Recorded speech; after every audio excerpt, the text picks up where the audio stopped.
খালি রেখো পেট, বানাবো ড্রাগন ফলের অমলেট। ইন্টারনেটে অনেক দেখলাম ড্রাগন ফলের অমলেট, সবাই বলল খেতে নাকি খুবই ভালো। তাহলে আজ বানিয়ে দেখি সত্যি কি খেতে ভালো লাগে। চলুন দেখা যাক। এ বাবা, আমি তো ভেবেছিলাম এর ভেতরে লাল, এ তো কিন্তু সাদা। কুচি কুচি করে কেটে নেব। এই অমলেট করার জন্য আমি দুটো ডিম নিয়ে নিয়েছি।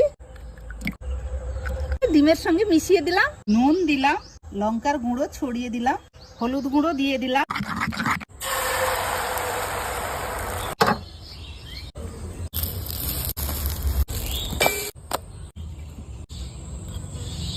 আমাকে তো ভালোই লাগছে, ডিম অমলেট যেরকম হয় সেই রকমই লাগছে, কিন্তু দাঁতে সেই ড্রাগন ফলের বীজগুলো কচকচ কচকচ করে লাগছে। ভালোই লাগছে খেতে, দারুণ।